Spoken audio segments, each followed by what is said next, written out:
All right, hello, and welcome to the Sherveen Show, where we connect the dots between tech, startup, business, and society. It's a tall order, but I'll break it down for you. My name is Sherveen. I'm the founder and CEO of a startup called Free Agency. We provide Hollywood-style representation for tech talent. I'm an angel investor in startups themselves. I'm a longtime fan of the tech industry.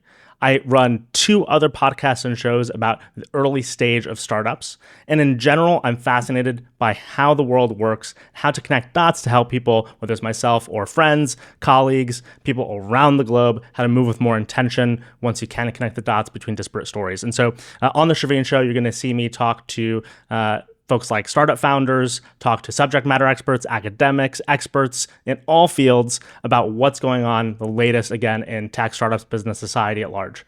Sometimes it'll be me just talking about what's going on in tech, not giving you a scoop, not giving you the news, but instead you're going to see my take and how I see things and how I connect the dots between maybe 2 disparate stories. And again, hopefully with the idea of giving everybody in the world a little bit more understanding and intention. And today we're going to talk about 2 primary stories. We're going to talk about the strike going on at US ports, how it relates to AI and automation, and the actor strikes from a couple months ago. And we will talk about content and AI and some trends that are happening in the cost of content and what content will be valuable in the post-AI era. I don't know if it's post-AI or while we're going through AI. So let's get into it.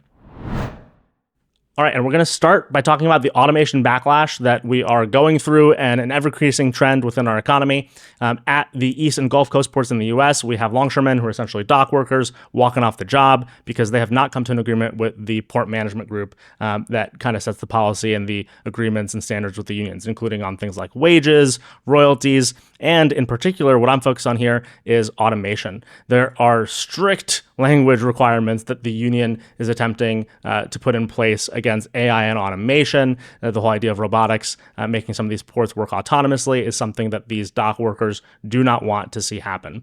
And the challenge on a fundamental basis is this is something that we're going to want over time to see technology improve, streamline, and optimize. And there's a real tension with a union who is righteously trying to protect its workers, but not necessarily having that long-term conversation in the same way that the port management group will want to. I think the union boss is an interesting fella, so I want to kind of play a quick clip from his recent comments. From Maine to Texas, every single port will lock down. You know what's going to happen? I'll tell you. First week, be all over the news every night, boom, boom. Second week, guys who sell cars can't sell cars because the cars ain't coming in off the ships. They get laid off. Third week, malls start closing down. They can't get the goods from China. They can't sell clothes. They can't do this. Everything in the United States comes on a ship. They go out of business. Construction workers get laid off because the materials aren't coming in. The steel's not coming in. The lumber's not coming in. They lose their job. Everybody's hating the longshoremen now because now they realize how important our jobs are. Now I have the president screaming at me, I'm putting a Taft-Hartley on you. Go ahead. Taft-Hartley means I have to go back to work for 90 days. That's a cooling off period. Do you think when I go back for 90 days, those men are going to go to work on that pier? It's going to cost the company's money to pay their salaries. Well, they went from 30 moves an hour maybe to 8. They're going to be like this. Who's going to win here in the long run? You're better off sitting down and let's get a contract and let's move on with this world. In today's world, I'll cripple you. I will cripple you, and you have no idea what that means. Nobody does. Ultimately, these folks are also asking for an increase in wages, and the port management group has proposed some amount of an increase in wages, although they haven't met the demand outright. But let's relate this to the SAG-AFTRA strikes and all the actor and writer strikes that have been happening in media. And it's interesting, a lot of the contention a couple months ago was about the use of AI, the use of replicas, and what the rights of actors, writers, voice actors would be in this new world that we're all entering. But interestingly, there are more deals that have happened afterwards, some with gaming companies, some in this case with a startup called Narrative, where the union's actually enabling people who do want to take advantage of digital voice replicas as listed here, and giving them essentially a pathway to use it safely. And you can kind of see the language here. Not all members will be interested in taking advantage of the opportunities that licensing the digital voice replicas might offer, and that's understandable. But for those who do, you now have a safe option. That was the National Executive Director of SAG-AFTRA talking about the agreement they made with Narrative about how AI can ethically be used for the folks that they represent.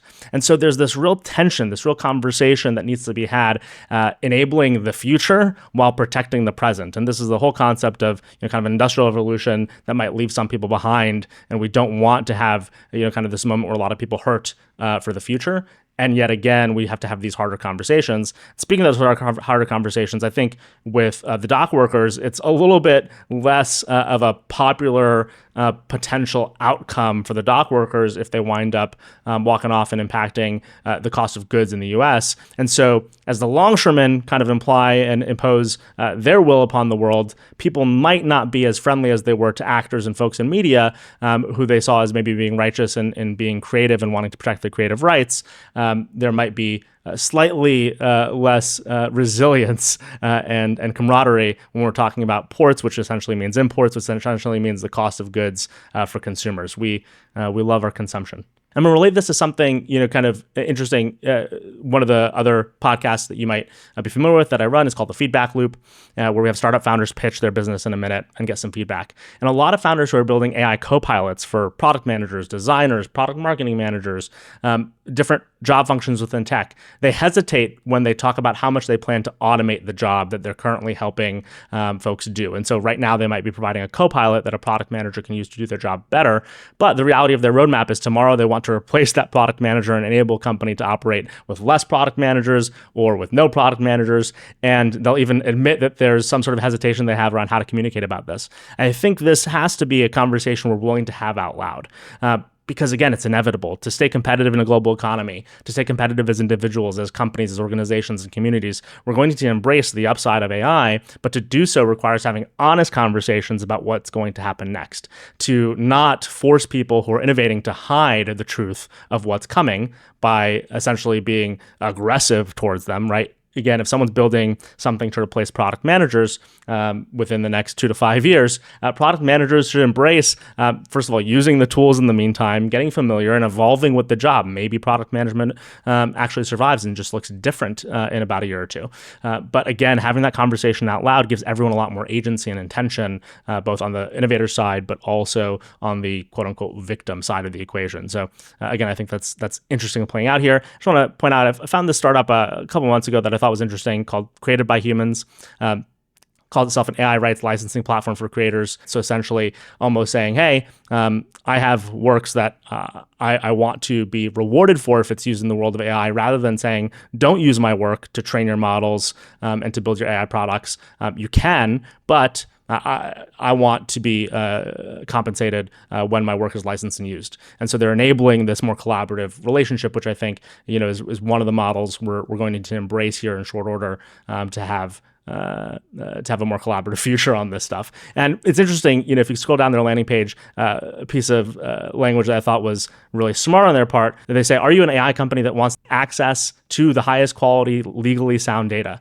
And I think there are going to be a lot of companies who do want to do this, ethically, morally, and in collaboration with the folks on the data end, the folks whose data they're using to train models.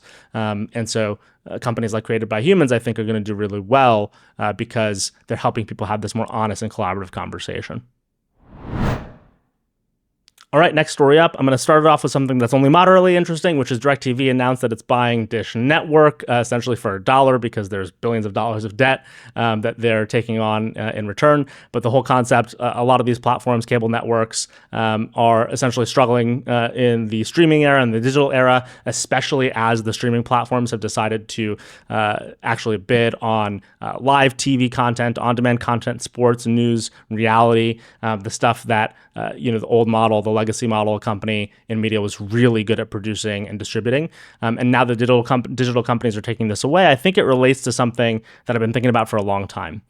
There are three types of content that will thrive in the era of AI and after, kind of the impact of AI in the world of content. It's sports, news, and reality, because those three things cannot be entirely duplicated by AI. AI can help make sports content, news content, and reality content more interesting, more easily consumed, and more digestible, but it can't create the narrative and the story, because a lot of why we watch those three categories of content have to do with the human element.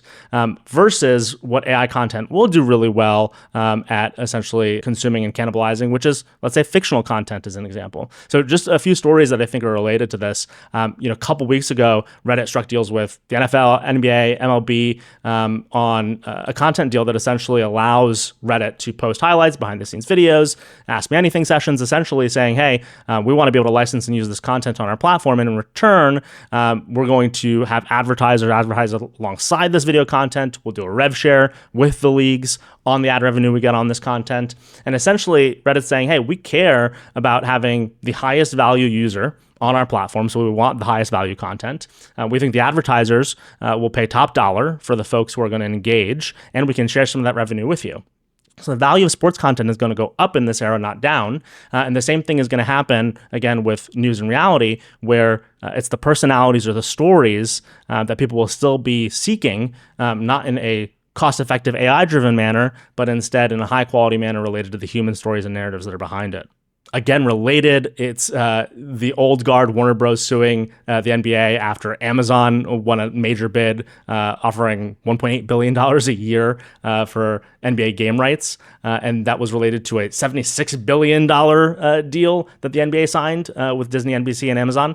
And so again, the value of sports content, the value of content in sports, news, and reality is only going to go up from here. Whereas on the opposite side, this is going to be a little bit of a weird tangent, but you had in the world of AI-driven content, I think the first peek into what it could look like to have customized, personalized, AI-built content for everybody at cost, with the dark fantasy trend that was on my TikTok feed. I don't know about you, but essentially these are Midjourney or other AI models generating dark fantasy, quote unquote, genre versions of The Simpsons, of Star Wars, of Gossip Girl, whatever it might be. And essentially these folks are creating these images and posting videos and audio, telling micro stories on TikTok, on Instagram.